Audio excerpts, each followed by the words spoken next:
Hi guys, welcome back to my channel. How are you all doing? Welcome back.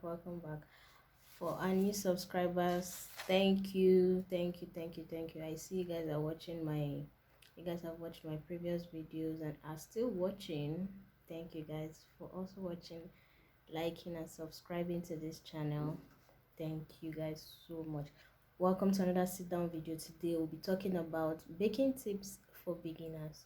So today I'll be giving you my 10 baking tips for beginners, right? So let's get right into the video.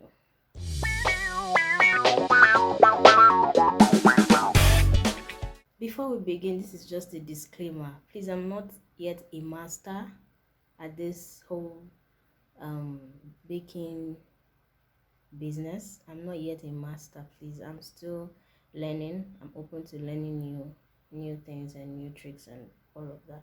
But these tips I'm giving you today are tips that I have worked with and I am still trying to work with it.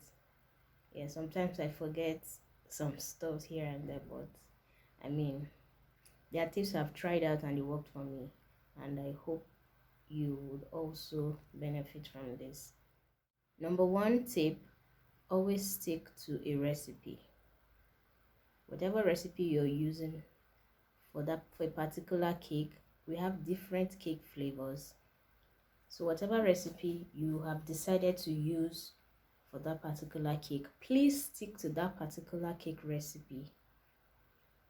The person that put in I'm sure someone has already put in all the effort of trying and testing all the recipe before putting it out there for you. So be it your mentor or maybe a cake person putting it up on social media, Google and all of that, definitely they've tried it out and it's been tried and tested and proven that it can be used by bakers. So please, whatever recipe you're using, always stick to it. If it says 1 cup of flour, use 1 cup of flour. If it says 1 cup of sugar to 2 cups of flour, 1 teaspoon or 1 tablespoon of baking powder, please always stick to it. But if you are also trying to develop your own recipe, I mean, you can also do your own testing here and there, mix and match what you can, and then bring up your own recipe. Okay, so tip number 1: always stick to the recipe given. Tip number 2: set up all your ingredients before you start baking. I mean, this also goes out to those baking or cooking. You should always set out your ingredients before baking. This helps a lot. This reduces the running here and there looking for sugar or baking powder or salt. I mean, if you're using a particular recipe, you need flour. For example, you need flour, sugar, baking powder, salt, eggs, and you already have the quantities you need. So it will be best for you to put in all of that out on your table so that you can see all of it, measure it out, put it out there, so that you know that these are the ingredients you need for this particular cake recipe. It will reduce faults here and there. To reduce you looking for a particular thing while you're in the process of baking, and it will also reduce stress. It will reduce stress, the stress of, okay, I didn't bring out my baking powder, or oops, I forgot my salt. It will help. There's a French word for this in culinary, for the culinary chefs out there. I really don't know how to pronounce it, but I think it's mise en place. Yes, it's a French word meaning putting things together. Yes, kind of sort of arranging things together so that you know that these are the ingredients you need for this particular cake recipe or dish you're preparing. Tip number 3: invest in the right equipment. Yeah, I know baking equipment costs a lot out there, but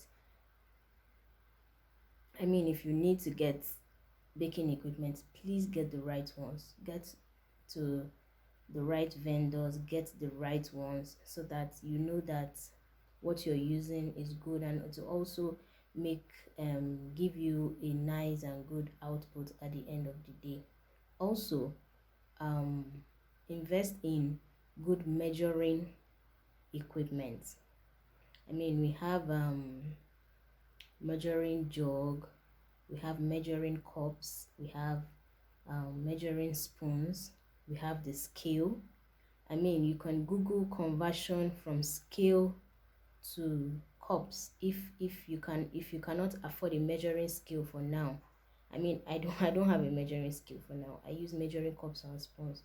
So whatever recipe I'm using, if it calls for example 250 grams of flour, I can convert that to cups, and then I use cups to measure out the quantity of flour that will make 250 grams.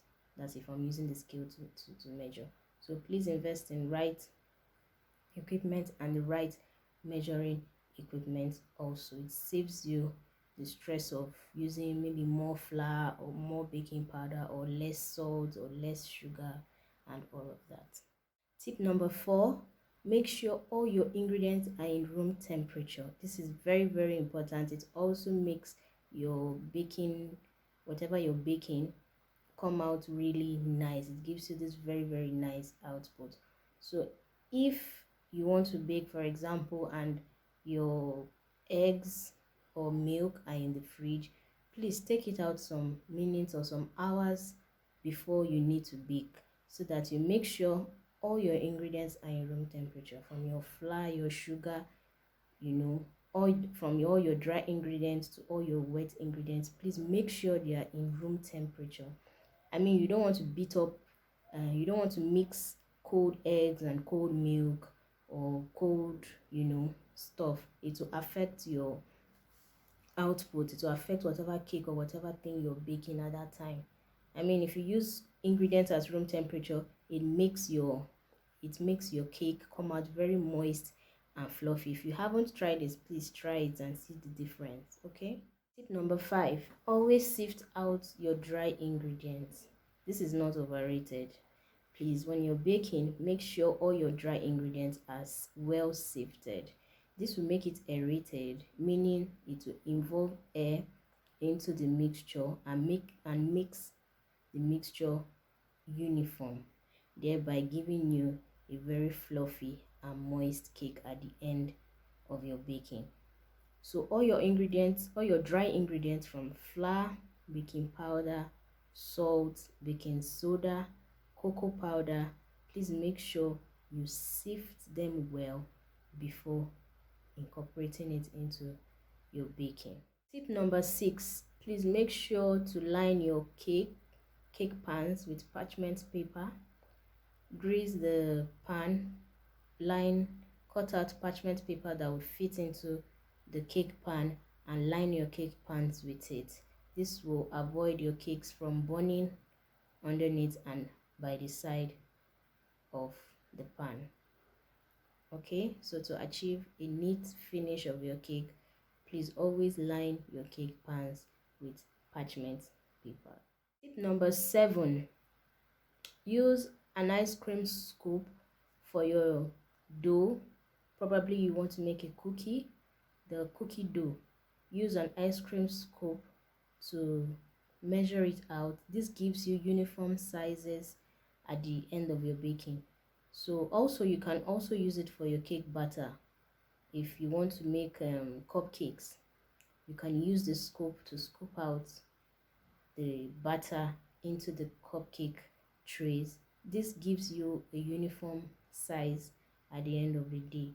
But peradventure you don't have an ice cream scoop, or you can't get one at the moment, you can also use your measuring cups. For your batter, you can use your measuring cups for your batter. While for your cookie dough, you can eyeball the sizes, or you use a measuring scale, if you have a measuring scale, to weigh out the doughs before placing it on your parchment paper to bake. Number 8, set out the right temperature for your oven. Okay, at the beginning I said you follow a particular recipe. So whatever recipe you're using for the baking at the time, each recipe comes with the oven temperature, and for the oven temperature and the number of minutes for baking whatever thing you're baking at that time. So use the right oven temperature. If the recipe calls for 180-degree for 45 minutes or for 50 minutes, for example, make sure you use that. And at the end of the set time in the recipe, check your cake or your product. If it is not yet baked, then you can add in your own extra time, but make sure to check it. At this point in time, it should be at least baked or almost baked. So make sure to check it at intervals so that you don't get a burnt result. So oven temperatures should be set at the right temperature. Some ovens don't use temperatures, they use gas marks. There are marks on it, or it comes with numbers. So make sure you Google to convert the 180-degree or whatever set temperature given to fit your own type of oven. Tip number 9. After you've gone through all of these tips that I've given you, and then you bake your cake. So tip number 9 would be, make sure you use a spatula or a little knife through your cake pan. That is, after baking your cake, you bring it out to cool in the pan for some minutes. Then run a knife or a spatula around the cake pan to be sure that it is not sticking. I mean, when you use a parchment paper in the pan and with the right temperature, it is not supposed to stick to it, but just to be extra sure, so that you don't want to bring out the cake from the pan and then notice some breakages here and there. Just run a knife through it to be extra sure that it is not sticking anywhere. Tip number 10, don't give up. I'm sure in one time or the other along this baking journey, bakers out there will testify that there are times that we make mistakes here and there. I mean, it's okay to make mistakes. It's okay to fault in one way or the other, but just make sure you do not relent. Whatever mistakes you've made, just note them down so that you don't make the same mistake while baking your next batch of cake. I mean, the experience will definitely teach us one way or the other. So if you bake a cake today and it doesn't come out nice, accept your flaws, dust yourself, and make sure that the next cake you bake will be better. So don't give up at your flaws. Keep winning, keep baking, and keep winning. I'm sure you enjoyed this video. Please give it a thumbs up. You can also leave a comment below stating any of these tips you've used that have helped you along your baking journey. And if you have any extra tips to add, please add them in the comment section. I'll be reading through to see them also, so that I can also incorporate it in my own baking also. So thank you guys for watching. I don't want this video to be excessively long so that it doesn't bore you. I hope this is not becoming a slang or something. But thank you guys for watching. Please like, comment, share to fellow bakers or upcoming bakers or beginners in the field, so that you can learn a thing or two from this. So see you guys in my next video. I don't know what that will be yet, but just stay tuned. I'm sure it's going to be a very fun video. Yeah, thank you guys. See you in my next video. Bye.